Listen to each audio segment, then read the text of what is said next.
Nagtatanong po yung ilang mga kontraktor, engineer, kung may pera pa ba ang gobyerno. Kasi yung mga kontraktor daw ng Department of Public Works na highways, yung mga nagpapagawa ng mga build, mga tulay, kalsada, ni Pangulong Duterte, ay hindi pa binabayaran simula pa noong November. Why? Eh sabi ng mga kontraktor, meron din kami mga karpintero, mga kamionero na pinapasweldohan. Yung mga driver ng forklift ng piso namin, nagsusweldo rin. Kung hindi nyo kami babayaran, paano namin mapapasweldohan yung driver ng mga dump truck na nagdadala ng graba? Yung driver ng pison? Yung driver ng truck na mixer? Yung mga kaminero, mga karpintero? Paano babayaran? Ano ba? Department of Budget and Management? At Department of Public Works and Highways? Ano na? Ito na naman, ayaw rin sumagot. May sakit na ito nosagutitis ito . Yan ang bagong sakit ngayon ng DFA at saka DBM, nosagutitis. The number you're trying to reach is currently unavailable. Please try again later. Oh yeah! DFA, DBM, DPWH, ayaw magsisagot. Meron daw silang mga lahat, mga nosagutitis. Yung ayaw lang sumagot.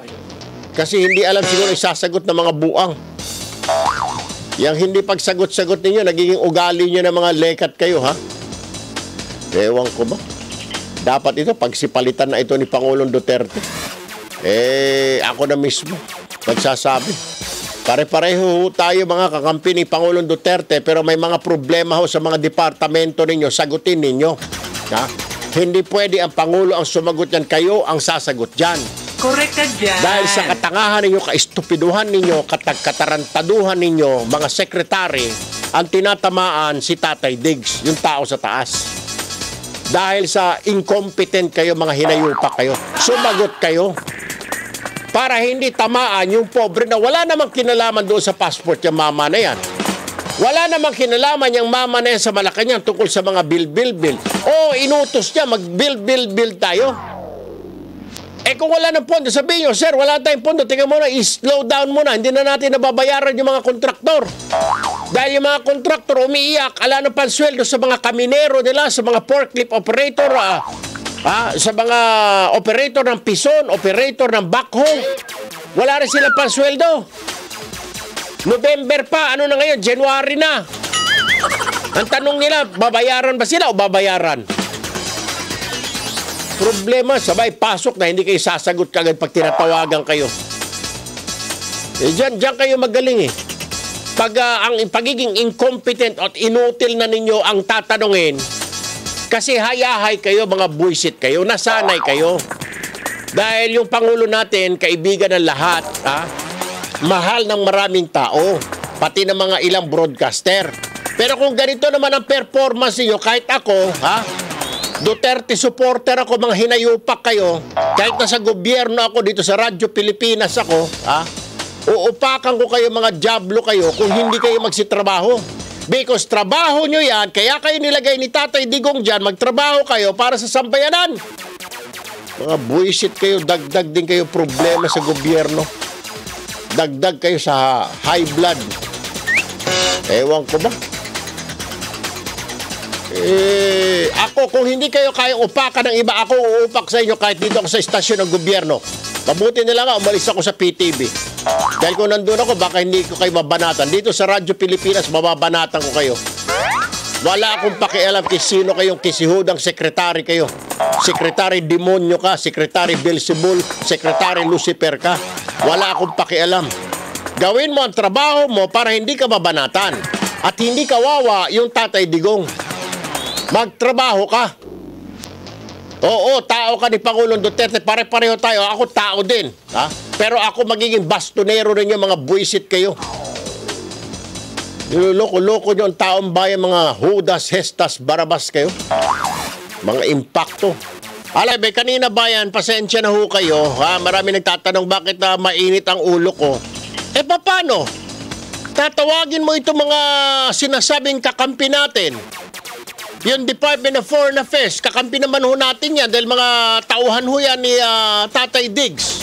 Ayaw sumagot. Ay, nasa linya na po ng aming telepono ngayon.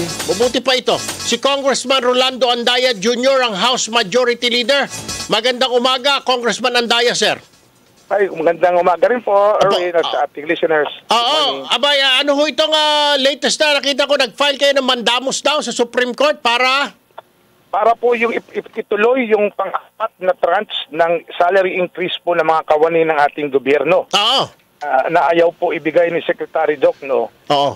Dahil daw, ewan ko, kapritsyo lang niya. Ito yung naipangako ng Pangulo, di po ba? Ito po pangako ito eh. Oo. Kasama po yan. Hindi ko nga maintindihan kung bakit po ayaw niya. Oo. Kaya dumulog na kami sa Korte Suprema para utusan na po siya na gawin. Dahil January 15 po, dapat magsimula na to eh. Oo. Malapit na po yun. So, Opo. sana po mapansin kagad.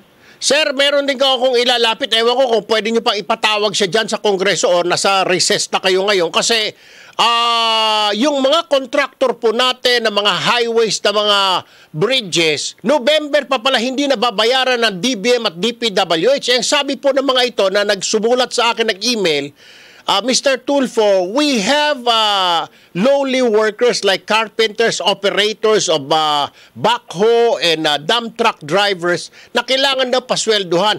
Kung hindi sila babayaran, hindi na rin napapaswelduhan yung mga maliliit na trabahante nila. Ang question nila, may pera pa ba ang DBM at DPWH? Bakit hindi sila nababayaran? Worth 100 billion na pala, sir, na projects since Totoo po November. Totoo po yan. Nung nagkaroon kami ng question hour ni Secretary Jokno, sinabi ko po sa kanya yan. At nagmaang-maangan siya na hindi raw niya alam. Pero ito nga, nangyari na nga po talaga. Alam naman namin mangyayari talaga to. Mababayaran po sila dahil mangungutang po ngayon ng gobyerno para mabayaran. Wala nang pera ang gobyerno natin, Kong? Sa libro po, wala na tayo dahil po pasimula pa lang ng taon, wala pa po mga buwis na pumapasok. So sa kalukuyan, kailangan tayo umutang para po pambayad ng ating gobyerno. Sus, Marisol. So totoo pala yung nabasa kong report na wala nang pera ang gobyerno, kailangan mo nang mangutang para mabayaran yung mga pagkakautang nito sa mga tao. Totoo po yun. So ngayon po, mababayaran din naman, kaya lang paulit-ulit na naman po to. Tandaan po natin nung dati po siya secretary sa panahon ni Presidente Erap. Ganto rin po ang nangyari. Ang nangyari po noon, yung mga kontraktor, nagbibigay pa ng lagay para mabayaran sila. Diyos ko po, Panginoon ko. Mauulit na naman po yan dito. Dahil pag konti lang ang supply, mag-aagawan ho talaga yung mga kontraktor para mabayaran sila. At mag-uunahan po yan na maglagayan para sila unang bigyan ng atensyon. Ang kawawa dito, sir, yung mga maliliit sa baba ng mga trabahante ng mga kontraktor na ito, Congressman. Yun na nga po yan. At sana po, ito nga. Pwede nyo bang ipatawag ito, sir, para matanong? Kasi kami tumatawag at marami nang tumatawag sa hinahanap siya since ng iba't ibang radio station ay ayaw na sumagot ng DBM, Secretary. Opo, meron kaming hearing po bukas. Okay. Kung ayaw po humarap ng DBM, yung ano na lang po, Bureau of the Treasury, ang ipapatawag po natin sa Public Works Department para mabigyan po liwanag ang issue na yan. Ay nako. Maraming salamat po, Congressman Andaya, sir. Magandang umaga. Mabuhay po kayo.